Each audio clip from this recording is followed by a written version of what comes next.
What's going on, Eagles Nation? Welcome to today's episode of Bird Buzz. Steve Hellmann and Tom Aresco here. Feels good, man. Back-to-back Bird Buzzes. And back in the lab. Yeah, man. I mean, this is, like we said, we're gonna be living together soon, so we're, get used to it. Pretty excited. Get used to it. Pretty exciting stuff on the horizon for us. Yeah, absolutely. So thank you for tuning in, guys. And big news. On Tuesday, you broke down the press conference with Sam Bradford. Huge. That's funny that it's huge news at this time in the offseason. That two press conferences are news, and everyone waits around to watch them. It's funny. It's not too eventful right now. There's no matter what, the Eagles will always spark your interest, no matter how good or how bad they are. There's never not as drama with this team, and it's fun. I like it. I like drama. So, but I mean, if you guys didn't check out the video, check it out. I'll put the link in the description. I mean, if you don't even watch the press conference, just watch that, because you literally go over every single comment that was made. Yeah, I thought and just kind of break it down.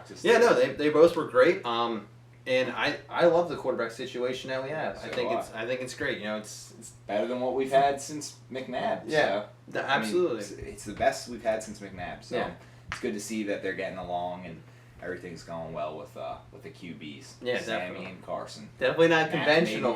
Match made in heaven. Yeah, and then the awkward and then Chase Dan. Yeah, the third wheel. But also, you and Connor, our other writer. If you guys want to follow him at Miles Sheet on Twitter, you guys are doing a series on the blog Views from the Link. Yep. And we're gonna both do our prediction for top breakout player on offense and defense. So he's going to do one on offense, I'm going to do one on offense, and then we're both going to do one on defense as well. So it's internally, though. It came from my tweet that I listed the top 5 breakout Eagles internally. It's knowing, like guys like Brandon Brooks, Rodney McLeod, they're off the table. It's guys that, are coming from last year's team into this year. We're trying to improve. So he already got his articles done. He does, a really good job with that, getting things to me on pumps them time. out. Yeah, not just he loves it for us and and his other blogs. So he's a right machine. Yep. Absolutely. So I'm looking forward to getting mine done and posting them for you guys, but stay tuned for that. Yeah, all right, so let's roll into the question. We only have a couple here, but, like I said, the press conference is the most exciting thing we had, so it's a pretty slow time right now. So first question at Toxins asks, did you hear about the Greg Hardy story? He's a potential landing spot for the Eagles. What do you make of that? I was talking about that on Twitter today. I don't understand it. I think you favorited one of my tweets, actually. The depth at D-end is fine. We're great at D-end. If anything, too many D-ends, if anything. Yeah, if anything, maybe a D-tackle. I still think we're good at D-tackle. D-end's probably is the least of your worries on defense right now. Yeah, you got 3 guys that are under contract for like $7 million a year. You got Vinny Curry, Brandon Graham, and Connor Barwin. So if anything, one of those guys, we were talking about getting rid of one of those guys. Yeah. And then you also have Marcus Smith, obviously. Who's, you got to give him a shot. You got to give him a try in this 4-3 defense. Let him be aggressive, go to the ball. And I think that Greg Hardy is not only is he a problem, he just didn't really look that great last year. Yeah. Really that's the thing. Oversized shoulder pads. I always thought he looked kind of goofy out there, to be honest with you. If people want to talk about Sam Bradford, look at Greg Hardy's shoulder pads. It looks like he's from an 80s football movie. And he's got the war paint. Yeah, no, he's a terrible person. It's not like he's like a Von Miller. He's not that. He's not worth the headache that you're getting with him for sure. So I just think he was a potential landing spot because writers are gonna be like, he'd fit Gunners. He would, maybe he wouldn't. But either way, I don't think it's happening. At JBrad13 asks, what does this team need to do to go to Super Bowl 51?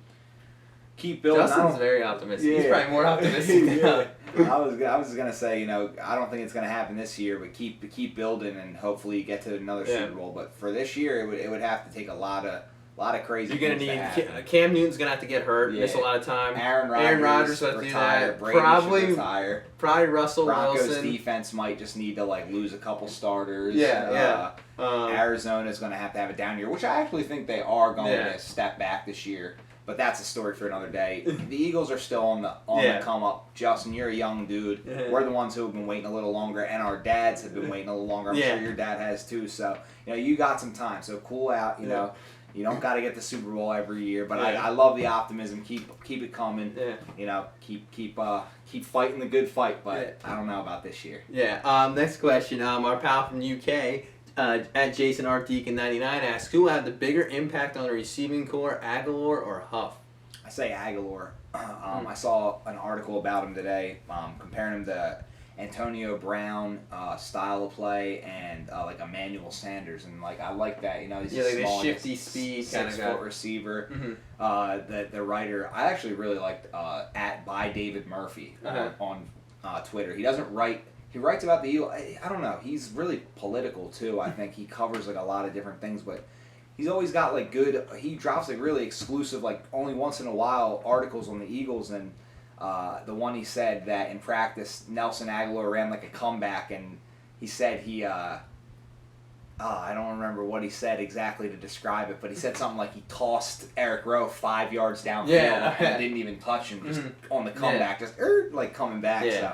I think he's going to have that quickness, that kind of burst that you need to see, and I think that the offense hindered him going the fast tempo, and that's what the article is about. So I really, really am looking forward to seeing Nelson Agholor. I think he's way more naturally talented than Josh Huff, who I think could have a little bit of a breakout. Yeah, I know. I think it could be a big. But I think Agholor's primed to.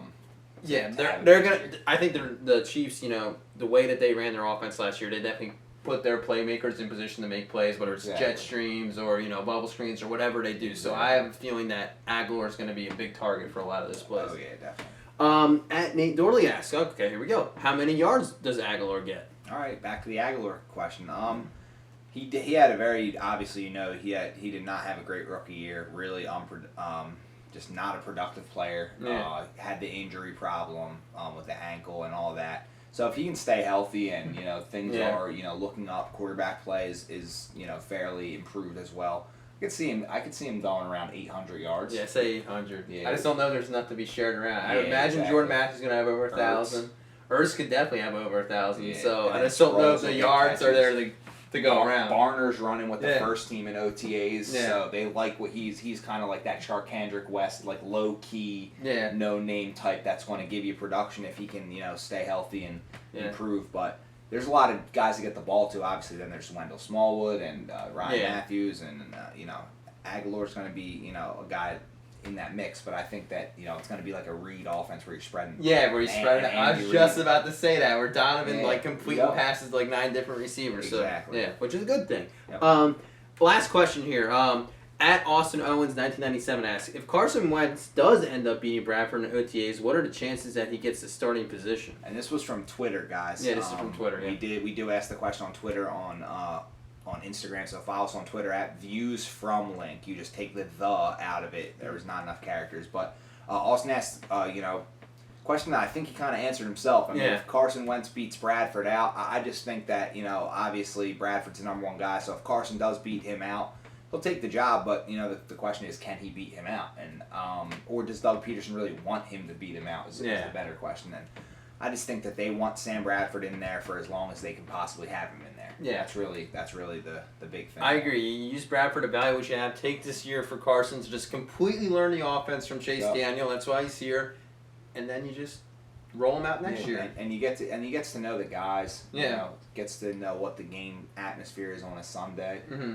It's a lot. Rookie year's a lot, and Bradford said in his press conference, it goes by like a blur. He can't. Bradford said he can't even really remember much from his rookie year because it just happened so quick. And I feel like you'll see Carson talk next year, whether he plays a lot this year or at all, or not. I think he's going to talk next year about how everything happened so fast, and he just feels so much better next year in the offseason. I think that's going to be really big. Yeah, I agree. And you can argue that Sam Bradford's rookie year was his best one. So for him to just kind of be like, I don't know, like that was his best year, Yeah. So, thank you for joining us, guys. We will see you next Monday for the weekly chart. It might just be me, it might just be you. No, we'll see what happens. But thank curveballs at him. Yeah, so keep you on your toes for now. But thank you for joining us, and have a great rest of your night. Have a great weekend.